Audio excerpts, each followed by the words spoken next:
When you hear politicians or the media saying it's really disgraceful that 20% of children can't read at the appropriate standard when they're 11, the tests that are bringing about these kinds of comments are not really examining whether they can read the print on the page. They're examining or testing quite fine responses to children's ability to interpret and deduce meanings from what they read.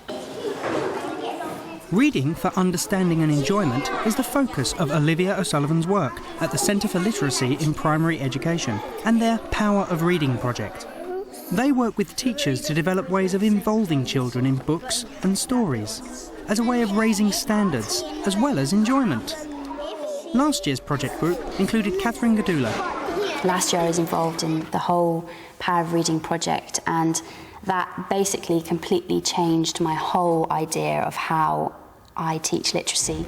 I tend to spend quite a long time on each of the texts because there's so much you can do around it.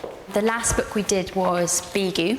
One of the ways of getting the children to think about the story is to make sure that they know the story well.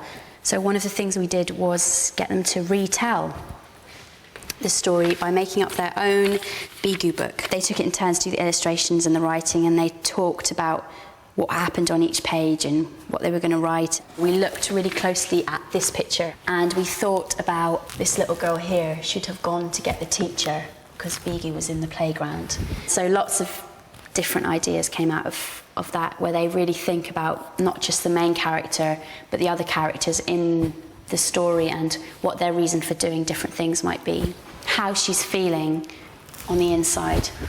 Drawings of where we think Bigu might come from, so what her planet might look like and who might be there and where they might live. Today, 2G are starting work on the book Grace and Family. They've met the main character in an earlier book.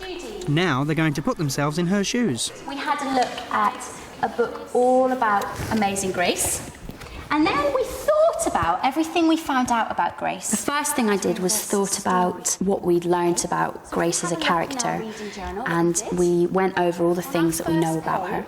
We found out she likes making up stories, she likes watching the ballet, and she has lost her 2 front teeth. How did we find that out? Because you can tell in the picture. You can see it in the picture, can't you? Now, today, we're going to read another story. And then we read the first 2 pages of Grace and Family. It's one of the books which is recommended by the Power of Reading project. The books which they have recommended have always really engaged the children and got them thinking about a lot of issues and ideas that come out of books. Grace lived with her ma and nana and a cat called Pawpaw. Next to her family, what Grace liked best She was reading the book aloud to children. We see that as essential for children to be drawn into the book, to feel enthusiastic about the story, and for all children, whether they can read the book or not, to actually hear the words on the page, read by a teacher who's actually giving a real tune to the story. About how we split up and your papa went back to Africa. He has another family now, but he's still your father. Using text like this helps you to deal with a lot of the issues which the children might have inside their heads, but have maybe never really had an avenue or a voice to say it. Guess what? Your papa sent the money for 2 tickets to visit him in Africa for the Easter holidays. Nana says she'll go with you if you want. She had made up so many fathers for herself, she had forgotten what the real one was like. Okay, I'm not going to read anymore. I think that's a great way to use a text, is that you don't dive in and use the whole book straight away, because it means that the children are also really looking forward to what's going to happen next. Does anybody have any ideas as to what we could add now to our chart? Have we found out anything new about Grace? Rachel? Her papa split up with with her mum. Brilliant. And then he went back to Africa. Her father lives in Africa, so she doesn't really get to see him. She had 2 tickets from her father to go to Africa. Brilliant. So now, I imagined I was writing in Grace's diary as Grace. I wrote a really short diary entry as Grace before she got the tickets from her father. And it just was a way of getting the children to start thinking about getting into role and writing diary entries. Because although we've done it before this year, it is a relatively new idea for them. So I wanted to show them a model of it first before we started to write our own. Maybe my papa would be kind and helpful. I wish I knew what he was really like. Get them to be that person in the book, and it becomes real, it becomes meaningful, it becomes something that they want to do and that they want to find out more about. Why do you think Grace might want to keep a diary? Jonas? Because she got something important in there. Important in where? In her head. In her head. And Jonas, what does she want to do with that thing in her head? Keep it. She wants to keep it. She wants to write it down, to keep it there so that she can read it. Good. We thought about how Grace would be feeling getting the plane ticket, and the children were put into pairs. One of you is Ma, and one of you is Grace. And they were reenacting the moment when Grace's mum gave her, or her ma gave her the ticket. How would she be feeling inside about getting this ticket? I want you to also show me on your face how you're feeling. Looking around the room, you could really tell that the children were thinking about it a lot just by what they were doing with their faces. Feeling very shocked.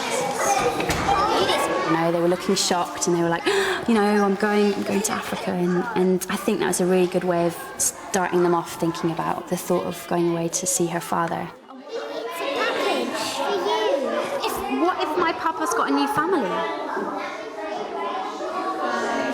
How would I feel then? I think using the plane tickets and the picture was a good way of starting them off, getting them to think about it, actually doing something that was happening in the story. You're helping children to actually step inside the story through role play, through talking to each other. You're going to be Ma, and you're going to be Grace, okay? By acting out, I think is a really good way of getting them to think about the ideas and Grace's thoughts of going before we started to do any writing. What we're going to do now is come back to the carpet, and then we're going to talk about all the ideas that you came up with. We actually wrote down and brainstormed Grace's ideas on going to Africa and wrote them in our class journal. So how's she's feeling about going to visit her dad in Africa? Happy, shocked, happy, bit sad, excited, a little bit confused. Confused! What a great word! Teachers and children benefit from sequences of activities that are coherent, so that the writing that you do and the discussions that you have and the books you hear read aloud are all linked together. So all the time you're going in deeper. The next diary entry. And then we did a shared write together on the board. I tried to use the children's ideas to write a diary entry about how Grace was feeling having received the plane ticket and the thought of going away to Africa. How are we going to start it off? I've got some tickets to go to Africa Great. to see my dad. So, shall we say today? Today is the best time of my life. Today is the best day of my life? Because I'm going to see my papa. Now, have we got a sentence there? Yes. So what do I need to do now? Thank you, Jonas. I don't know what he's like, so I'm a bit worried what he's... Great. I feel a bit cross because my mum can't come with me. We'll first act it out, then we'll talk about it, and then we'll, you know, model what's been done already. And then hopefully they get to a point where they're like, I've got so many ideas, I just want to start writing, you know. And actually that is what happened, a lot of them. They got back, they opened up their books, and they just started writing straight away. I can see some beautiful writing going on here. You're really thinking about this. Well done. They're very mixed ability-wise. There's some children who need a bit more support and some children who are really flying, but I think it happens in every classroom. What can a dad be? A dad can be, he's a man and he can drive. You've talked about so many ideas which have arisen from the text that they're not really ever in that situation where they're, you know, dry for ideas and not sure what to do. Dear Diary, I am feeling sad. I am confused. There's huge concern about children's writing. Although this project may appear to be just about enjoyment, it certainly isn't. It's about very important areas of learning. And I know this also from my research. As children wrote longer pieces, the quality of their spelling and punctuating improved. Dear Diary, I am. You can tell through the quality of the writing that emerges from these kinds of activities that real learning is taking place. Dear Diary, I am a bit scared of meeting my papa because I'm going to read out some of them now so that we can share all the great writing we've been doing. I read out some of the children's diary entries and then asked the other children in the class to comment positively on what they'd read or what they'd heard in the diary. When I'm reading it out, I want you to think carefully about what in the diary is really good. Dear Diary, I feel a bit scared. It's not normal that I get to go there. I don't know what he looks like and what it might feel like. Dangerous, maybe. I think I'm going. I've got a ticket. Grace. Isn't that great? she's right, she doesn't know what it's going to feel like because she hasn't been there yet. I liked it when he added in, I'm going to Africa in 3 hours. It's something that really helps to raise the whole ethos in your classroom where they're celebrating each other's work and they're feeling really motivated and inspired by each other, hopefully. What do you think might happen in the story? She might make new friends at Africa and go to a new school. Her mama comes to Africa and they live with their papa in Africa happily ever after. The way that they were able to express themselves and how they were able to connect with some of the themes that came up in the book was just really a lovely thing to be a part of. Okay, I'll leave this here by the reading corner and just add your own ideas around it in pencil, yeah? Great. Before, I might have just read a book for half an hour at the end of the day and then said, okay, bye, go home and see you tomorrow and not talk about it, which just seems ridiculous to me now because the benefit of using good quality texts with children is just amazing.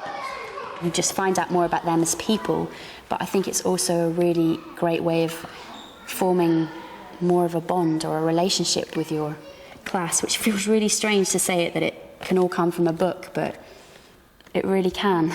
I am worried that my papa is going to be, but I couldn't fit anything else in.